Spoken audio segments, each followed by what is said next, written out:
सावनपुर में एक अनाथ लड़का सुनील अपनी बूढ़ी दादी के साथ रहता था।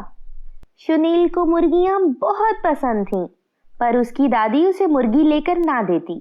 ये भी एक ऐसा ही दिन था कि साथ वालों का लड़का कुमार अपनी मुर्गियों को दाना डाल रहा था। उस पर सुनील की नजर पड़ जाती है और वो फिर से दादी के पास आकर जिद करने लगता है। दादी, मुझे नहीं पता, मुझे मुर्गी दिलाओ। बस जैसे भी करके एक दफा मुर्गी ले दो, फिर कभी कोई इच्छा जाहिर नहीं करूंगा। सुनील, तुझे एक बार की बात समझ नहीं आती?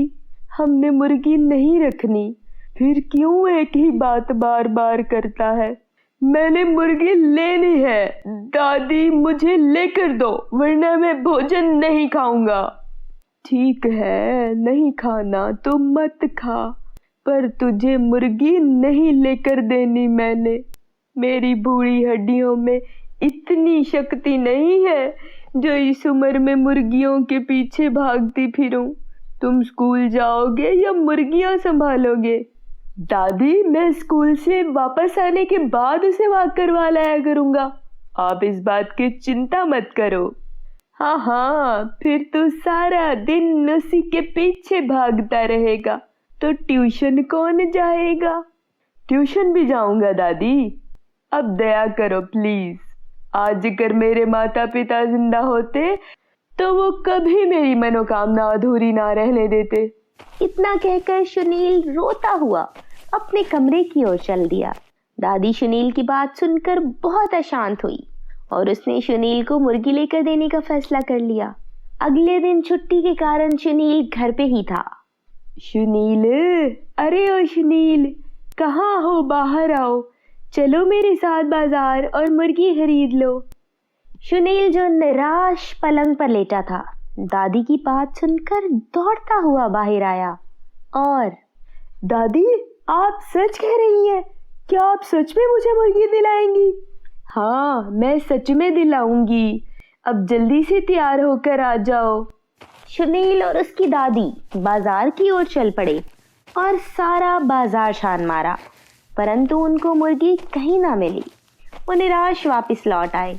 सुनील दादी के साथ घर जाने के बजाय रोता हुआ जंगल की तरफ चला गया। वो जंगल में बैठकर रो रहा था। तभी उसे मुर्गी की आवाज सुनाई दी। वो इधर उधर देखने लगा। तभी उसकी नजर एक छोटे से चूजे पर पड़ी। सुनील बहुत खुश हुआ और तुरंत भागकर उसे उठा लिया और घर की ओर चलने लगा। पर वो चूजा चूं चूं चूं बहुत शोर कर रहा था। इतने में वहां मुर्गी भी आ गई और शोर करने लगी। ये चूजा शायद इसी मुर्गी का है। अगर मैं इसे घर ले गया तो मुर्गी को बहुत दुख होगा, परंतु ये मुझे बहुत पसंद भी आ गया है। क्या करूं? छोड़ देता हूं। पहले भी तो ऐसे रहता था, अब भी रह लूंगा। सुनील चूजे को छोड़ देता है। वो भागता हुआ अपनी माँ के पास चला जाता है। हाँ, मैंने अच्छा किया, उसे जाने दिया। अब ये खुश है। अगर मैं उसे ले जाता तो उसकी माँ मुझे श्राप देती रहती। सुनील अब घर जाने का सोचता है। तभी वहां एक परी प्रकट हो जाती है। सुनील, ये मुर्गी और चूजा तुम्हारा है, तुम उनको घर ले जाओ। मेरा कैसे? मैं तो आज ही इस जंगल में आया था। हाँ, परंतु तुमने एक माँ से उसके बच्चे को अलग नहीं किया, इसलिए ये तुम्हारा इनाम है। परंतु याद रखना, ये एक जादुई मुर्गी है। ये हर रोज एक सोने का अंडा देगी। तुम उसे बेचकर अपना जीवन अच्छे से व्यतीत कर सकते हो। परी के अदृश्य होने के बाद सुनील मुर्गी और चूजे को घर ले आया और घर आकर सारी बात अपनी दादी को बता दी। दादी भी सुनील की बात सुनकर बहुत खुश हुई और हर रोज मुर्गी के सोने का अंडा देने पर करीब के बाजार में सुनार के पास जाकर बेच आती। अब सुनील और उसकी दादी की किस्मत ही खुल गई थी। एक दिन सुनील का पड़ोसी कुमार उसे देखता है। ये सुनील की काया पलट का राज क्या है, जो इतने अच्छे अच्छे कपड़े पहनने लगा है और मेरी मुर्गियों को देखने भी नहीं आता? आखिर कुछ तो कारण है, मुझे पता करना पड़ेगा। कुमार मन ही मन में सोचता हुआ प्लान बनाने लगता है। फिर सुनील के घर आता है। परंतु सुनील उसे घर के अंदर नहीं आने देता। अब तो कुमार को पूरा यकीन हो चुका था कि कोई ना कोई तो कारण है सुनील के बाहर ना निकलने का। पर कुमार सुनील को शक नहीं होने देता और चुपचाप अपने घर चला जाता है। घर जाने के बाद, रात के समय मुझे छत के जरिए सुनील की छत पर जाना होगा। चोरी छुप के मुझे हकीकत जाननी है। कुमार सुनील के घर पहुंच जाता है। वो दोनों दादी पोता सो रहे होते हैं। कुमार को वहां एक मुर्गी और चूजा नजर आता है। वो बहुत हैरान होता है, वापस लौट जाता है और सोचता है, क्या ये मुर्गी और चूजा था जिसे सुनील मुझसे छुपा रहा था? अगले दिन कुमार सुनील की दादी का पीछा करता है और सारी बात जान जाता है। अब कुमार को रात होने का इंतजार था।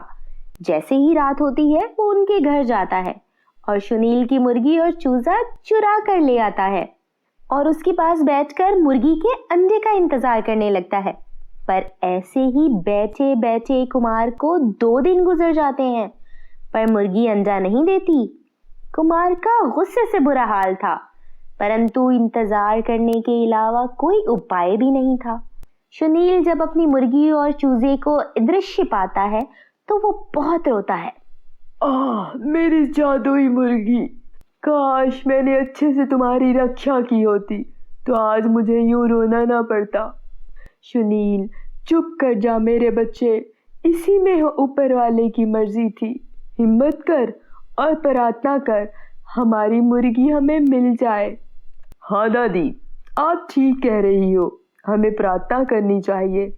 प्रार्थना करके वो आ रहे होते हैं, तभी रास्ते में उनको कुमार मिलता है। क्या बात है सुनील, इतने निराश क्यों दिख रहे हो?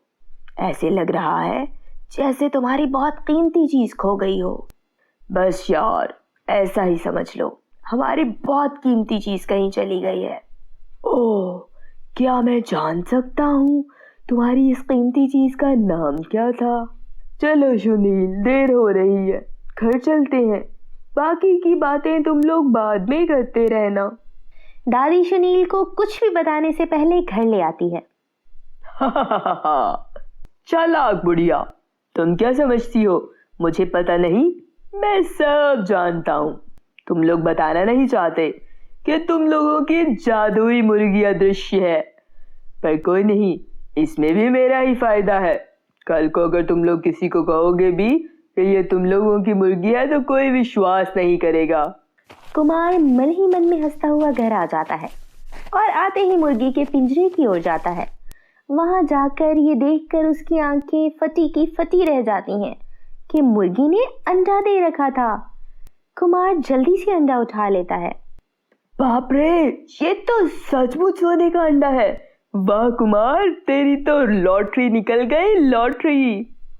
कुमार अंडे को पकड़े खुशी से कह रहा होता है, तभी अंडा उसके हाथ से टूट जाता है और उसमें से एक नाग बाहर निकलता है। नाग को अपने हाथ में देखकर कुमार के मुंह से आवाज ही नहीं निकल रही होती। नाग, नाग, अंडे से नाग। वो तुरंत नाग को फेंकने लगता है, पर वो नाग उसे डस लेता है। कुमार ऊंचा ऊंचा चिल्लाने लगता है, बचाओ, मुझे बचाओ, अरे भगवान के लिए कोई मेरी मदद करो। कुमार की आवाज सुनकर सुनील और उसकी दादी तुरंत उसके घर जाते हैं और उसके घर अपनी मुर्गी और चूजा देखकर बहुत हैरान हो जाते हैं। सुनील मेरे यार, मुझे बचा लो, मुझे बचा लो, मुझे नाग ने काट लिया है। कुमार सारी बात सुनील को बता देता है। तभी वहां परी प्रकट होती है। ये तुम्हारी चोरी करने की सजा है, अब तुम सारी जिंदगी एक हाथ से काम करोगे। कुमार बहुत रोता है, पर परी अदृश्य हो जाती है और सुनील और उसकी दादी भी अपनी मुर्गी लेकर घर वापस आ जाते हैं।